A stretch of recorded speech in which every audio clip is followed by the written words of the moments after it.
ভারতীয় আর্য ভাষা যখন আমরা পড়িয়েছিলাম, তখন আর্য ভাষা পড়ানোর সূত্র ধরে আমরা তিন প্রকার আর্য ভাষার পরিচয় আমরা পেয়েছি। প্রাচীন ভারতীয় আর্য ভাষা, মধ্য ভারতীয় আর্য ভাষা এবং নব্য ভারতীয় আর্য ভাষা।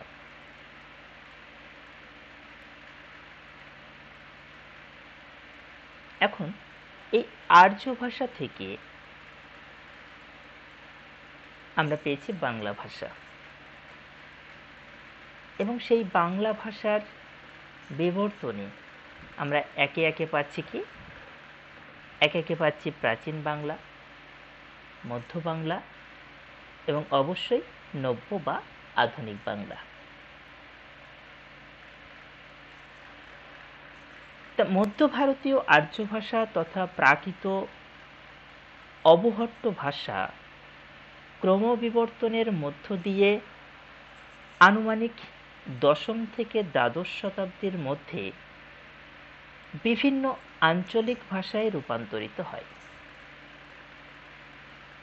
অনুমান করা হয় মাগধী প্রাকৃত ভাষা মাগধী প্রাকৃত ও মাগধী অপভ্রংশের মাধ্যমে পূর্বাঞ্চলীয় ভাষাসমূহে পরিণতি লাভ করে।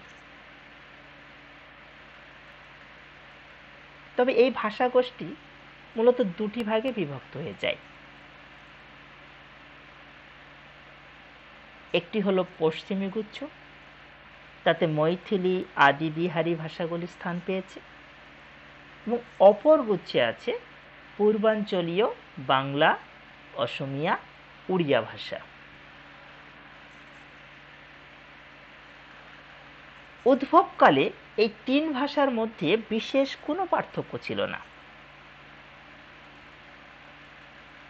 বহু পরে সম্ভবত দ্বাদশ শতকের দিকে উড়িয়া ভাষা এবং চতুর্দশ পঞ্চদশ শতকের দিকে অসমিয়া ভাষা স্বাতন্ত্র্য লাভ করে। তাহলে এই 1000 বা 1200 বছর ধরে বাংলা ভাষা এক জায়গায় কিন্তু দাঁড়িয়ে থাকেনি, এর বিবর্তন এবং বিবর্ধনও কিন্তু হয়েছে। সুদীর্ঘকালের অবকাশে ভাষা দেহে বিভিন্ন স্তর চিহ্ন সুস্পষ্ট হয়ে উঠেছে। তারই ভিত্তিতে মোটামুটি বাংলা ভাষাকে ঐতিহাসিকরা 3 ভাগে বিভক্ত করেছে, মোটামুটি 3টে যুগে। একেবারে প্রথম যুগ, যেটা আদি বাংলা বা প্রাচীন বাংলা, খ্রিস্টীয় দশম শতক থেকে চতুর্দশ শতাব্দীর মধ্যকাল পর্যন্ত।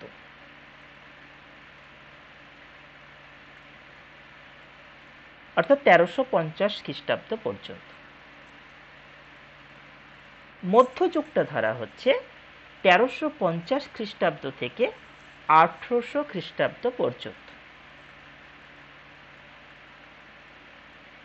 আর আধুনিক যুগটা বা আধুনিক বাংলা, সেটাকে ধরা হচ্ছে 1800 খ্রিস্টাব্দ থেকে এই বর্তমান সময় পর্যন্ত।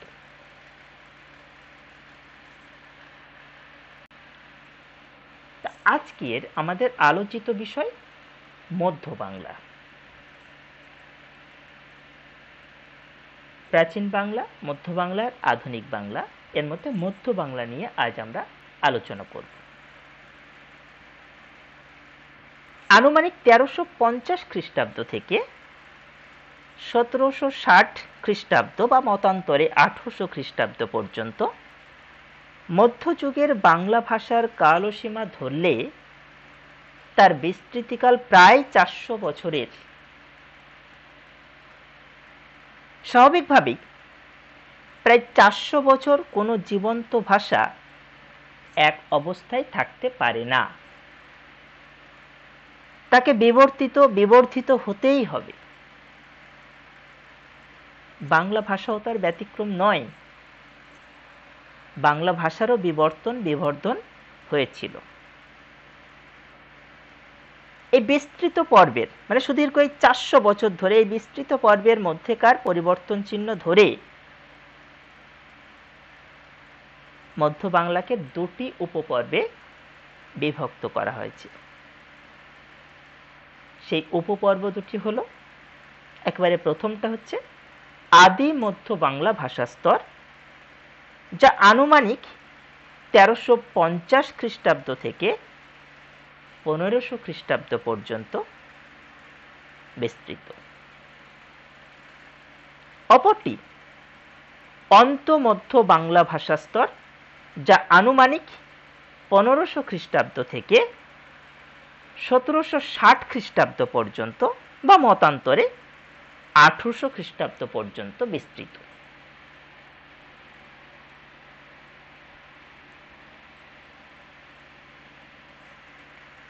এই দুই পর্বে আলাদা আলাদা সাহিত্যিক নিদর্শন, আলাদা আলাদা ধ্বনিতাত্ত্বিক রূপতাত্ত্বিক বৈশিষ্ট্য ফুটে উঠেছে, আলাদা আলাদা ছন্দরীতিগত বৈশিষ্ট্য দেখা গেছে। সেটা আমরা ক্রমশ আলোচনার ক্ষেত্রে অগ্রসর হয়ে দেখতে পাব।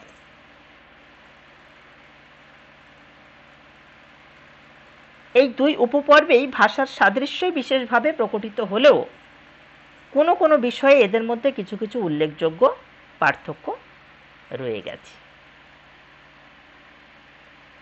তাহলে একেবারে প্রথমে আসি আদি মধ্যযুগের বাংলা ভাষার লক্ষণ। এর আগে একইভাবে যেভাবে আমি কালসীমা, সাহিত্যিক নিদর্শন, ধ্বনিতাত্ত্বিক রূপতাত্ত্বিক বৈশিষ্ট্য, ছন্দগত বৈশিষ্ট্য বলেছি, একইভাবে আলোচনা করব। প্রত্যেকটারই আলাদা আলাদা। তাহলে একেবারে প্রথমেই আমরা আলোচনার মধ্যে আনি আদি মধ্যযুগের ভাষা বাংলা ভাষার লক্ষণ। সময় পর্ব তো আমি বলেই দিয়েছি, আদি মধ্যযুগের সময় পর্ব 1350 খ্রিস্টাব্দ থেকে 1500 খ্রিস্টাব্দ পর্যন্ত। এবার তাহলে আমরা সাহিত্যিক নিদর্শনে আসি। বাংলা ভাষার আদি মধ্যযুগে যে সকল গ্রন্থ রচিত হয়েছে তাদের মধ্যে একমাত্র শ্রীকৃষ্ণ কীর্তনেই প্রায় অবিকৃত রূপে সে যুগের ভাষা বৈশিষ্ট্যের পরিচয় বহন করছে। ফলে আদি মধ্যযুগের বাংলার একমাত্র অবিতর্কিত সাহিত্যিক নিদর্শন হল বড়ু চণ্ডীদাসের শ্রীকৃষ্ণ কীর্তন, যা আনুমানিক 1350 থেকে 1500 খ্রিস্টাব্দ সময়ের মধ্যে লেখা হয়েছিল। গ্রন্থটি মূলত একটি নাট গীতি জাতীয় আখ্যান কাহিনী, যা রাধাকৃষ্ণের প্রেম লীলার আধারে নির্মিত হয়েছিল।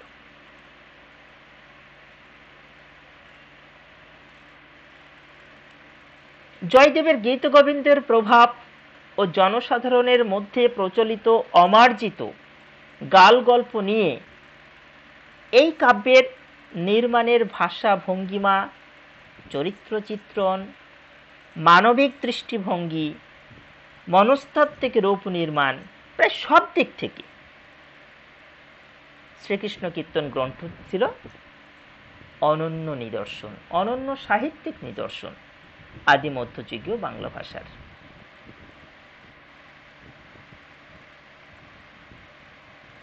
বিশিষ্ট সমালোচক ডক্টর অসিত কুমার বন্দ্যোপাধ্যায় সংস্কৃত পুরাণ ও লৌকিক কাব্যধারার মিশ্রণে নির্মিত শ্রীকৃষ্ণ কীর্তনকে এমন এক কাব্যমূর্তি বলেছেন যার সমকক্ষ কাব্য কাহিনী মধ্যযুগে বিরল বলে তিনি মনে করতেন।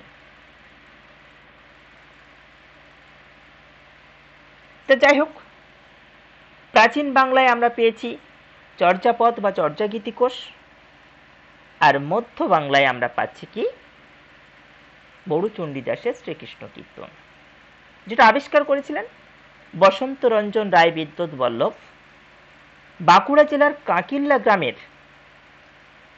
গ্রামের এক গোয়াল ঘরের মাচা থেকে। তিনি এটিকে 1909 খ্রিস্টাব্দে আবিষ্কার করেছিলেন এবং 1916 খ্রিস্টাব্দে বঙ্গীয় সাহিত্য পরিষদ থেকে প্রকাশ করেছিলেন।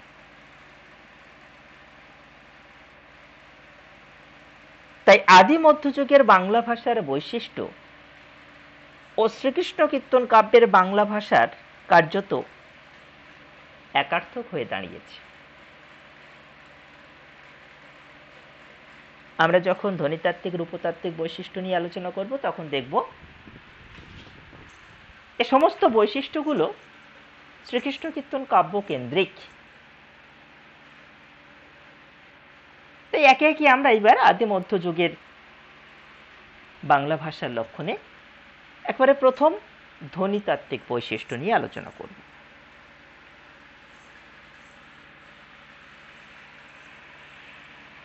ধ্বনিতাত্ত্বিক বৈশিষ্ট্যের একেবারে প্রথমেই যদি আমরা বলি তাহলে বলতে পারি আদি মধ্যযুগে পদের আদি অ এবং আ উভয়ই ব্যবহৃত হতো বলে মনে হয় যে তখনও অয়ের প্রকৃত বিবৃত উচ্চারণ হয়তো বর্তমান ছিল।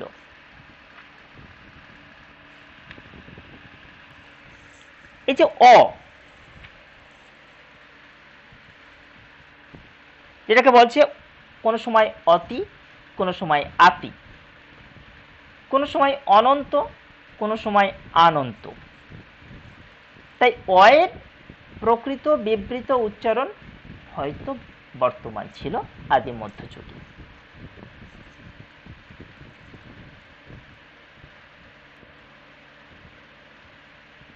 পাশাপাশি অবস্থিত দুটি ধ্বনির মধ্যে দ্বিতীয় ধ্বনি ক্ষীণ উচ্চারিত হলে পাশাপাশি অবস্থিত দুটি ধ্বনি মিলিয়ে যৌগিক স্বরের সৃষ্টি হয়েছে। কেমন? বে আকুলি, এই যে বে বয়ের সাথে এ আর আকুলি আ, দেখো পাশাপাশি দুটো ধ্বনি কিন্তু।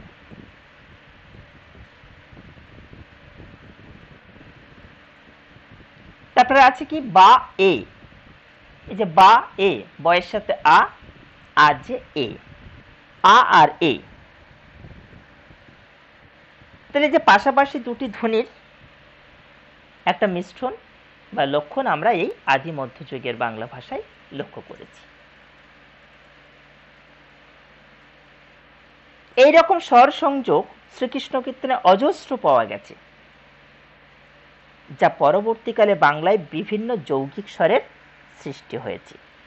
এই বে আকুলি এখান থেকে হয়ে গেছে কি ব্যাকুলি বা ব্যাকুল, বৈজফলা আকার হয়ে গেছে।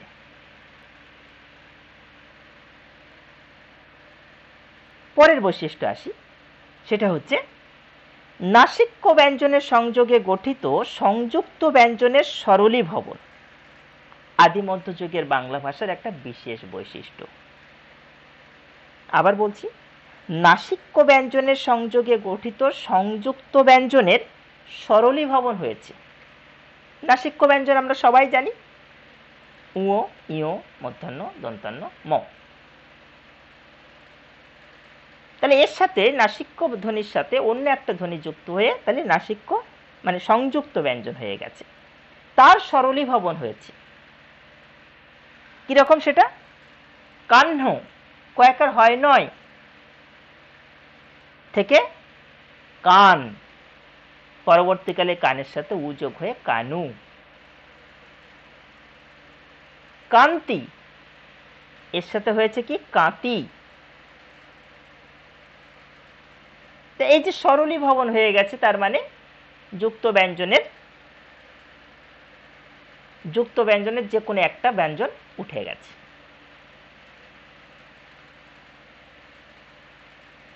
এছাড়া মধ্যাহ্ন, দন্তান্ন, বর্গীয় জ ও অন্তর্জ, তালবস্য, মূর্ধন্যস্য, দন্তস্য, এর মধ্যে উচ্চারণগত কোনো পার্থক্য না থাকায় এগুলি নির্বিচারে ব্যবহৃত হয়েছে। মানে নত্যবিধান সত্যবিধান এগুলো আর মানা হয়নি। মানে কোথায় মধ্যাহ্ন কোথায় দন্তান্ন প্রকৃত ব্যবহৃত হবে সেসব এখানে দেখা যায়নি, কারণ যেহেতু উচ্চারণ একই, উচ্চারণগত কোনো পার্থক্য নেই, তাই এগুলো নির্বিচারে ব্যবহার করা হয়েছে।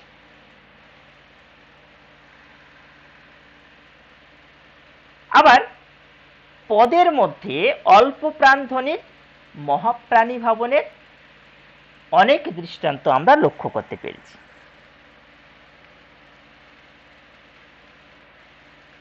পদের মধ্যে অল্প প্রাণধ্বনির মহাপ্রাণী ভাবনের অনেক দৃষ্টান্ত আমরা লক্ষ্য করতে পেরেছি। কিরকম? আখি, আখিও হ্রস্বী থেকে আখি।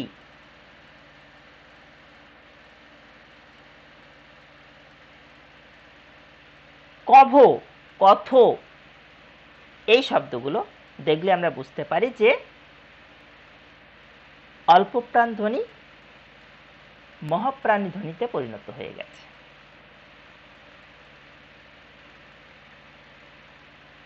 এছাড়া আদি মধ্য যুগে স্বরসঙ্গতির ব্যবহার যথেষ্ট পাওয়া গেছে।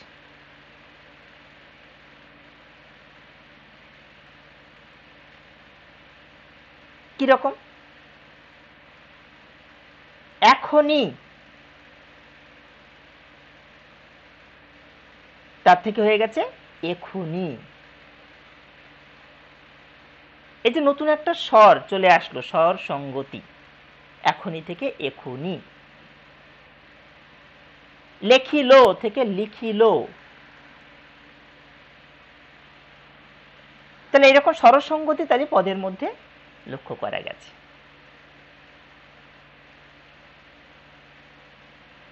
কোথাও কোথাও উদ্বৃত্ত স্বর বর্তমান ছিল, আবার কোথাও সংকুচিত হয়ে গেছে, মানে উবে গেছে। আবার কোথাও কোথাও শ্রুতির ধ্বনির আগমন ঘটেছে। এই শ্রুতির ধ্বনি কোনগুলো? অন্তস্থ শ্রুতি, বশ্রুতি। তাহলে কোথাও কোথায় যে উদ্বৃত্ত স্বর ছিল কেমন? পৈশে, প হর্ষই দন্তস্ব একার, এখান থেকে পশি, পশি। তার মানে এখানে দেখো হর্ষই আর এ দুটো থেকে একটা উধাও হয়ে গেছে, দন্তস্ব একারটা উধাও হয়ে গেছে, আর হর্ষইটা হর্ষিকার হয়ে গেছে, পৈশে থেকে পশি। আবার এই যে শ্রুতির ধ্বনির আগমন হয়েছে কেমন, সেটা উদাহরণটা ছাওয়াল থেকে ছাওয়াল। প্রথমে ছিল কি ছয়াকার ও আল, সেখান থেকে হলো কি ছয়াকার ও অন্তস্থ আকার ল। এই যে অন্তস্থ শ্রুতির আগম হলো। এছাড়া শ্রীকৃষ্ণ কীর্তনের যুগে আদ্য স্বরাঘাত, মানে একেবারে প্রথমেই যে আদ্য স্বরাঘাত সেটা বেশি করে লক্ষ্য করা গেছে, মানে আকারটা আপনা, আগ, যে আটাই সবসময় বেশি করে লক্ষ্য করা গেছে। এটা হচ্ছে আদ্য স্বরাঘাত।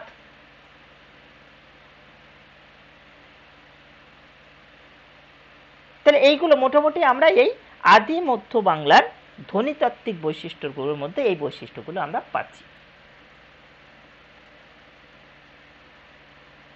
তাহলে এরপর আমরা আস্তে আস্তে এগিয়ে যাব রূপতাত্ত্বিক বৈশিষ্ট্য। রূপতাত্ত্বিক বৈশিষ্ট্যের প্রথমেই আমরা লক্ষ্য করছি কি আদি মধ্যযুগে বহু বচনের বিভক্তি রূপে রা যথেষ্ট রূপে ব্যবহৃত হলেও বহুত্ব বোধক বা সংখ্যাবাচক শব্দের সাহায্যে বহু বচনের প্রয়োগও অব্যাহত ছিল। এই যে বহুত্ব বোধক বা সংখ্যাবাচক শব্দ কেমন? পঞ্চবি ডালো, আমভারা, এখানে রাযোগ হয়েছে। আবার দেখো পরবর্তী আর একটা উদাহরণ যেটা বললাম পঞ্চবি ডালো, এই যে পঞ্চবি বহুত্ববোধক বা সংখ্যাবাচক শব্দ, পঞ্চ মানে 5 আমরা বুঝতেই পারছি। তাহলে এগুলো আদি মধ্যযুগে রূপতাত্ত্বিক বৈশিষ্ট্য ছিল।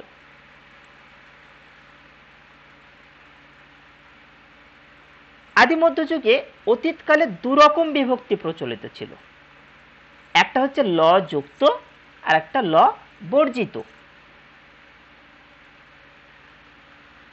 ল যুক্ত কোনটা আর ল বর্জিত কোনটা? ল যুক্ত হচ্ছে চলিলা বড়াই বৃন্দাবনে,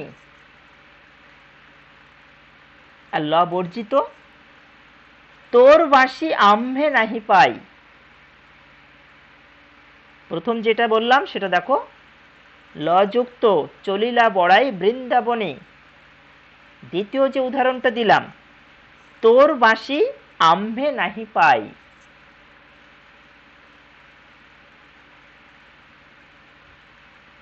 আবার যৌগিক ক্রিয়াপদের ব্যবহারও এই আদি মধ্যযুগে প্রথম লক্ষ্য করা যায়।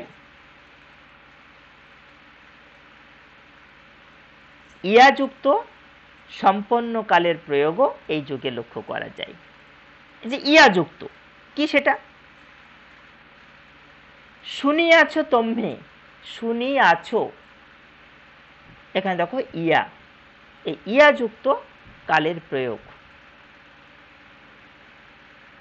আদি মধ্যযুগে আমরা দেখতে পাচ্ছি। আবার কর্তৃকারকে শূন্য বিভক্তি প্রথম লক্ষণীয় রূপতাত্ত্বিক বৈশিষ্ট্য আমরা বুঝতে পারি। যেমন শীতল মনোহর বাঁশি কেনা বায়ে, এখানে দেখো কর্তৃকারকে শূন্য বিভক্তি।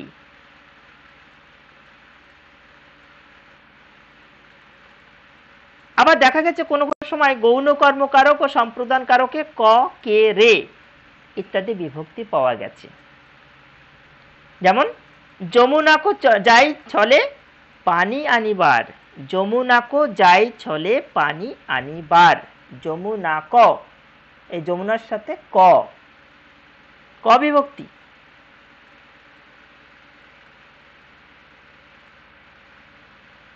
আবার অধিকরণ কারকে সপ্তমী বিভক্তি রূপে ব্যবহৃত হতো কি, ত মানে তয় চন্দ্রবিন্দু, ত শুধু ত, তে, এ। একটা উদাহরণ দিই, মদন বানে পরাণে আকুলিল, এখানে দেখো পরাণে মধ্যাহ্ন একার, এ বিভক্তি, অধিকরণে সপ্তমী বিভক্তি হিসাবে আমরা পাচ্ছি।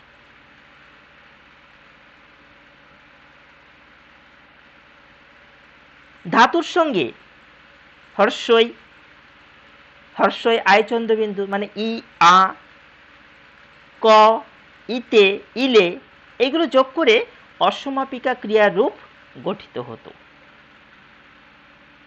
এটা আবার আমরা বাক্য গঠনগত রীতিতে কিন্তু এইরকম ভাবে ধরবো, এই একই উদাহরণটা।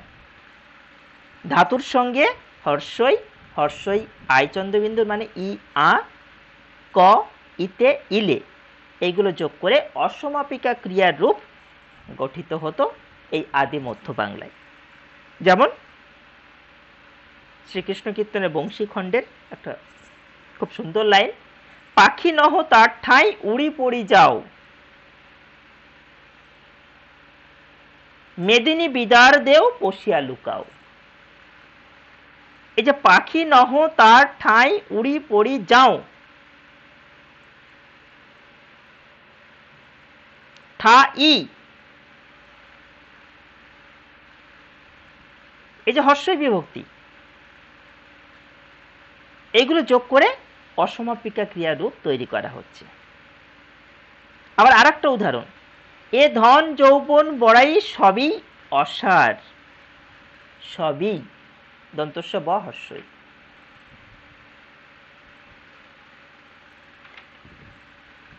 তাহলে এই ধাতুর সঙ্গে হর্ষই, হর্ষই আ চন্দ্রবিন্দুর, ক, ইতে, ইলে এইগুলো যোগ করে অসমাপিকা ক্রিয়া রূপ আদি মধ্য বাংলার একটা বিশেষ রূপতাত্ত্বিক বৈশিষ্ট্য। এটাই আবার আমরা বাক্য গঠনগত রীতি বৈশিষ্ট্যে এটাই আমরা বলবো। তাহলে একেবারে এখানে বলা হয়ে গেল বাক্য গঠনগত রীতি বৈশিষ্ট্য। শুধু তাই নয়, আরও আছে রূপতাত্ত্বিক বৈশিষ্ট্য। যৌগিক ক্রিয়াপদের ব্যবহার শ্রীকৃষ্ণ কীর্তনের যথেষ্ট বৃদ্ধি পেয়েছে। যেমন চাহি নেহ মুছিয়া পেলাইব, আনি দেহ, যৌগিক ক্রিয়াপদ, দুটো করে ক্রিয়াপদ এখানে আছে। এই যে মুছিয়া পেলাইব, এটাকে বলা হচ্ছে মুছিয়া ফেলাইব, দুটো ক্রিয়া এখানে, মোছা একটা ক্রিয়া আর ফেলাবো একটা ক্রিয়া। তাহলে এই যৌগিক ক্রিয়ার ব্যবহার শ্রীকৃষ্ণ কীর্তন মানে এই আদি মধ্যযুগের বাংলা ভাষার একটা উৎকৃষ্ট নিদর্শন।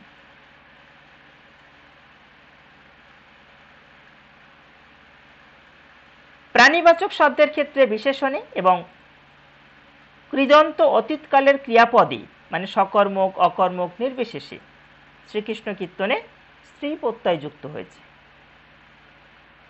কেমন? উত্তরলি রাহি, এই যে দীর্ঘিকার, এই দীর্ঘিকার যোগ করা মানে এটা স্ত্রী প্রত্যয় হয়ে গেছে। কিংবা কোঅলি পাতলি বালি, প্রত্যেকটা ক্ষেত্রে দেখো দীর্ঘিকার, কোঅলি পাতলি বালি। আর আগেরটা ছিল কি? উত্তরিলা রাহি।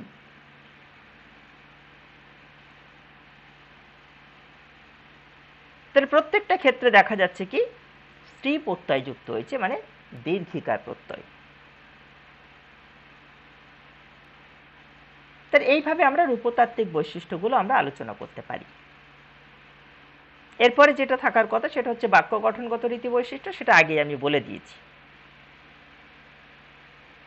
আরও একটা যোগ করি, সেটা হচ্ছে এই আদি মধ্য বাংলার বাক্যের মধ্যে বিশেষ করে ক্রিয়া বিভক্তির মধ্যে বিশেষভাবে লক্ষ্য করা যায় উত্তম পুরুষের বর্তমানকালে ও ই, আর অতীতকালে লো ইলো, আর ভবিষ্যৎকালে ইবো বিভক্তির প্রয়োগ। কি বললাম? উত্তম পুরুষের বর্তমানকালে ও আর ই, অতীতকালে লো আর ইলো, আর ভবিষ্যৎকালে ইবো। উদাহরণ দিই, উদাহরণ না দিলে তোমরা বুঝতে পারবে না। কেনাবাসী বায়ে বড়াই সেনা কোন জনা, দাসী হা তার পায়ে নিশিব আপনা।